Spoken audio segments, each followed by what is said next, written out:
La noblesse de la boue, chapitre 12. À l'instant où le taxi dépose Rosette et Dominique, de nombreuses grosses cylindrées occupent déjà le parking.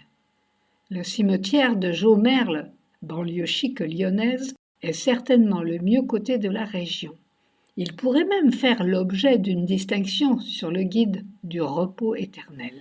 Orienté plein sud, il est disposé en espalier faisant face à la Saône.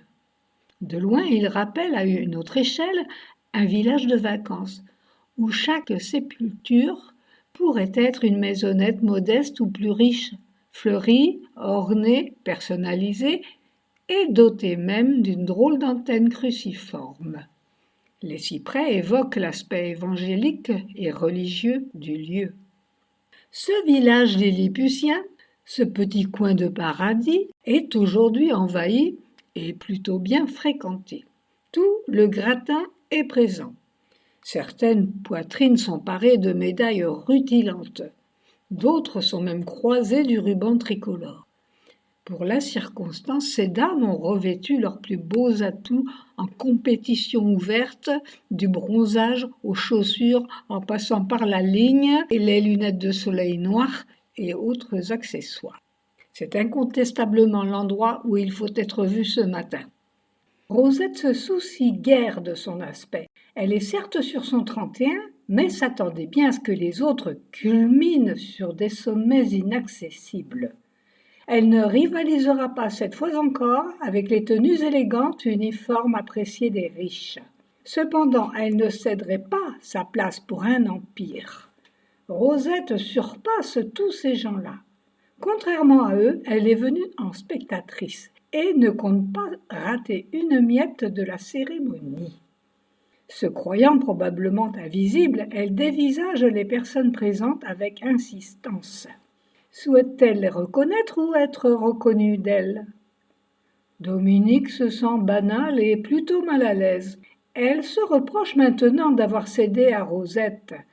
Elle n'avait rien à faire dans ce cimetière n'appartenant pas à l'intimité ancienne de ces bourgeois. Elle ne peut même pas afficher de compassion envers la défunte qui lui a été dépeinte comme étant la reine des biques. Le cercueil de bois rare, clouté de bronze, paraît plus robuste qu'un navire capable de voguer 1000 ans. Il est amarré là, près du caveau familial ouvert sur l'autre monde. L'assemblée s'est formée par affinité, en petits groupes épars. On parle avec réserve. Chez ces gens-là, il n'y a ni lamentation déchirante, ni d'extase religieuse. On pleure avec application. Tous semblent malgré tout profondément affligés. On pourrait s'y laisser prendre et les croire tous devenus subitement orphelins. Les journalistes, reconnaissables à leur aspect plus négligé, leurs cartouchières à pellicule, ainsi que tout leur équipement, se glissent furtivement d'une croix à l'autre. Embusqués, ils prennent ci et là des photos à la dérobée. Il est évident cependant que les sujets posent et n'ont rien contre la parution de leurs portraits dans le journal du lendemain. Ils n'y seront pas tous, certains seront déçus de n'avoir pas été retenus pour illustrer l'article d'adieu, élogieux et bouleversant. Aussi discrètement que possible, monsieur le curé interroge sa montre. Il est 11h25. La cérémonie est prévue à la demi, dans 5 minutes. Messieurs, époux et fils de la défunte, se font attendre, probablement trop accablés pour être ponctuels. Notre bon prêtre observe maintenant le ciel couleur de boue. Sans doute tente-t-il d'éloigner la menace en négociant un délai météorologique. « Ô grand Saint-Médard, toi qui fais la pluie, fais, je t'en supplie, qu'elle tombe plus tard. Et s'il doit pleuvoir, ferme ton arrosoir jusqu'à demain soir. » Les pleureuses se demandent secrètement si la Rolex de Madame bat toujours à son poignet. Qui aurait eu le culot de la lui ôter ? Qui aurait osé la lui laisser ? Rosette a terminé son inspection. Comme pour une parade, elle joue du coude, cherchant l'endroit idéal pour faire face à monsieur dès qu'il daignera apparaître. Elle a des devoirs à rendre, elle aussi, et compte bien se placer au plus près possible du personnage central. Elle souhaite le voir pleurer de face, pas de profil ni de trois quarts. Que ne donnerait-elle pas pour être remarquée? Dominique la suit avec difficulté. Elle n'est pas animée par l'énergie de la rancune. Rosette s'arrête enfin, anticipant le déroulement de la cérémonie. Elle estime que Monsieur David devrait se tenir là, précisément juste devant elle, si tout va bien. Si la synchronisation n'est pas un art, il faut reconnaître qu'elle peut parfois s'y confondre. Juste à l'instant où la grosse berline sombre de ce que tous attendent débouche enfin dans le cimetière, les gros nuages noirs lâchent une nouvelle averse. De lourdes gouttes de pluie tombent, telles de grosses larmes froides. Compassion suprême. Pourquoi Dieu pleure-t-il? Chacun interprétera à sa façon. Pénétrer dans l'enceinte du cimetière est un privilège accordé aux proches des défunts, trop effondrés pour parcourir 10 pas de plus à pied. C'est le cas de Monsieur Père, qui semble en effet avoir bien des difficultés à s'extraire de son véhicule. Le chauffeur aide de son mieux son patron vieilli par le chagrin. Pour l'instant, Monsieur David présente juste le sommet de son crâne dégarni au susurrement de l'assistance. Il contemple ses chaussures, craignant qu'elles ne soient pas adaptées à la météo. Rosette, transportée, lance un violent coup de coude à Dominique. Cette dernière, déstabilisée, manque de s'étaler. Elle se rattrapera de justesse à la croix d'une tombe voisine. Rosette a la vigueur et l'enthousiasme d'une enfant. Elle ne contrôle pas ses mouvements, sautille pour ne rien rater des obsèques. Dominique l'observe, inquiète soudain, se demandant de quelle manière tout ceci va bien pouvoir se terminer. « Tiens, regarde, il est là, c'est lui, l'ordure !» chuchota-t-elle assez distinctement, cependant, car sa voisine de droite, surprise, se tourne vers elle, horrifiée. Cette fois-ci, Dominique en a vraiment assez. Elle décide de faire bande à part et recule de 3 pas, préférant passer pour quelqu'un qui s'est trompé d'enterrement plutôt qu'accompagnatrice de cette folle dingue. Entre-temps, Monsieur Fils est sorti à son tour de la voiture. Avec empressement, il remplace le chauffeur au bras de son père. Malgré la pluie, il porte des lunettes noires. Dominique, à demi dissimulée derrière une épaule robuste, croit halluciner. C'est elle maintenant qui saute pour mieux voir. Son deuxième coup d'œil confirme le premier. Elle reçoit un choc si violent en plein visage qu'elle doit se mordre les lèvres pour ne pas laisser échapper un cri. Elle se contorsionne, tendant son corps au maximum, tout en prenant soin de ne pas être remarquée. Le fils orphelin a déchaussé ses lunettes noires. Il fait maintenant face à Dominique. Aucun doute possible. La troisième impression renforce les 2 précédentes. Dominique le reconnaît formellement. Le fils David n'est autre que Christopher, le gentleman compagnon de Lady Anna. Dominique avance sa main aussi loin que possible, tentant de tirer la manche de Rosette. Cette dernière ne lui accordera pas une seconde de son attention. Désespérée, Dominique se sent glisser dans un trou noir vertigineux, à la fois brûlant et glacé, au bord de l'étourdissement. Elle croit défaillir et aura juste le temps de se camoufler. En retrait derrière une tombe, Dominique se libère de sa nausée, vomissant son petit déjeuner trop hâtivement absorbé. Loin des regards, elle croit rendre l'âme. Une fois soulagée de ce poids physique, elle n'en demeure pas moins troublée par sa découverte. La pluie glisse de ses cheveux, rinçant son visage blême d'un insupportable malaise. Tout observateur penserait, en la voyant ainsi, qu'une telle charge émotionnelle est forcément proportionnée à la douleur du deuil. Son intuition, une nouvelle fois en éveil, lui impose de demeurer en retrait. Bouleversée et épuisée, elle s'inclinera. Dans ce cimetière d'opérette, elle rêve de navires massifs et indestructibles en partance pour l'au-delà. Dominique épie, observatrice contrainte, le dénouement de la cérémonie. Elle se demande si Christopher pleure davantage le départ de sa mère ou celui de Lady Anna. Il semblerait que le service funéraire touche à sa fin. L'encensoir se balance aux mains de l'ecclésiastique. Dominique, stupéfaite, retrouve Rosette, faisant la queue sous la pluie, parmi le cortège. Elle attend son tour et va, comme tout le monde, balancer le goupillon au-dessus du cercueil déjà trempé par la pluie.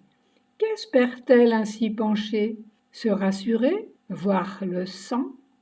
Le père et le fils, abrités sous un parapluie géant, tenu par le chauffeur, encapuchonnés, reçoivent maintenant les condoléances de leurs proches. Monsieur David père n'a Dieu que pour ses chaussures. Personne ne pourra lui reprocher de n'avoir su jouer le rôle de l'époux effondré.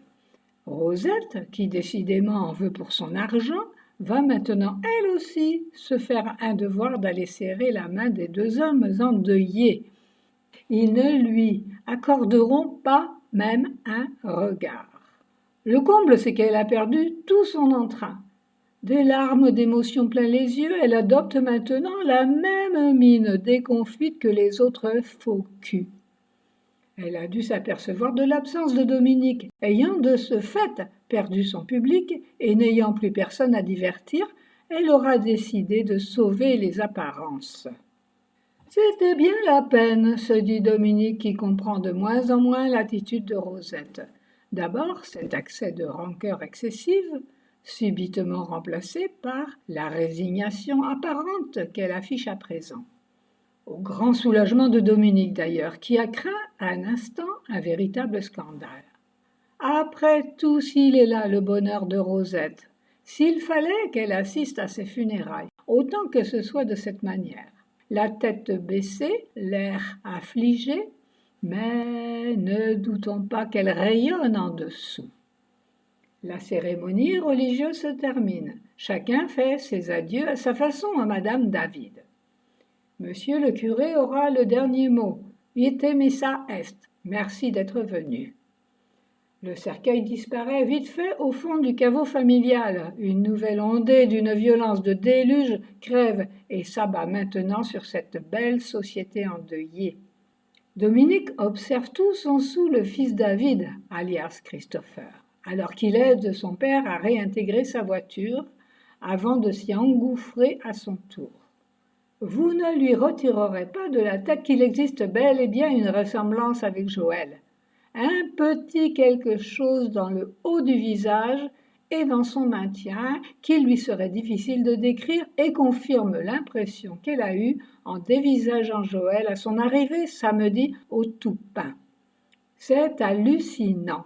Quel peut être le lien entre Christopher et Joe, les statues et Rosette? Cette fois-ci, il n'y aura pas de dérobade. Il va bien falloir réussir à faire parler Rosette. Dominique est bien déterminée à résoudre cette énigme. Pour cela, elle doit d'abord comprendre ce qui relie Rosette à ces personnes. Sous la pluie, les fossoyeurs terminent leur sale besogne, mettant ainsi un terme à ce concert de bénédiction. Chacun regagne sa voiture.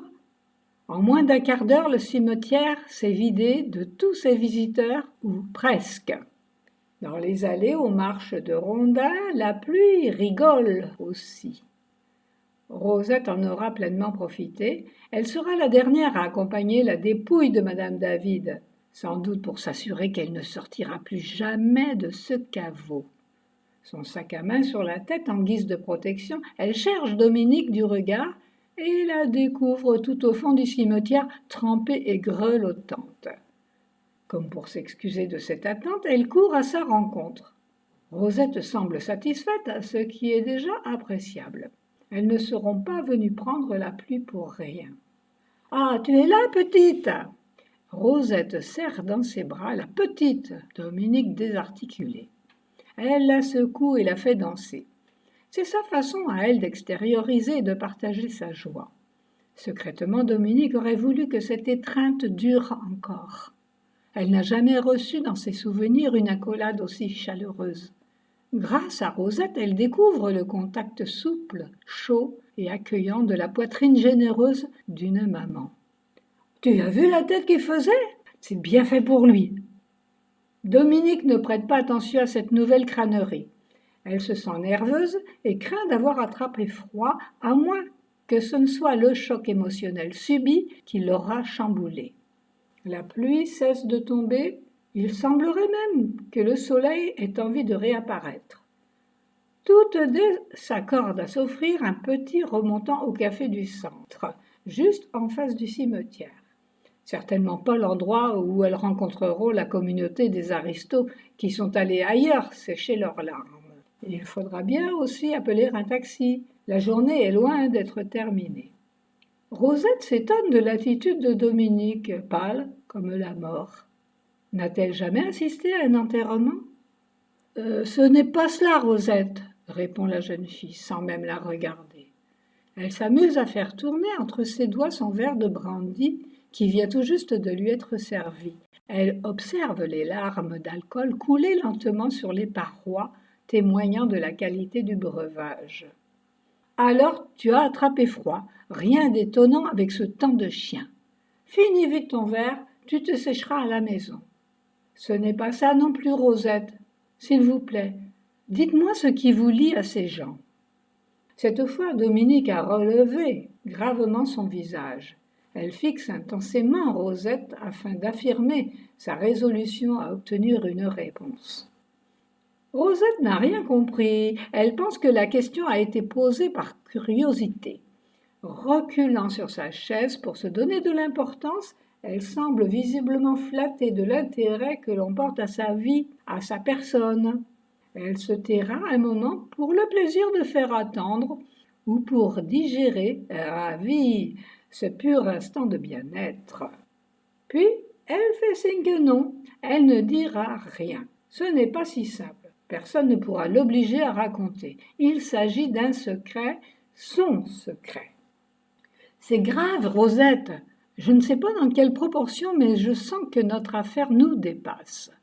Dominique est sérieuse. Le coup de brandy lui a certes réchauffé les entrailles, mais sa physionomie n'en a tiré aucun bénéfice. Elle est livide, abattue, malheureuse et ne fait aucun effort pour s'en cacher.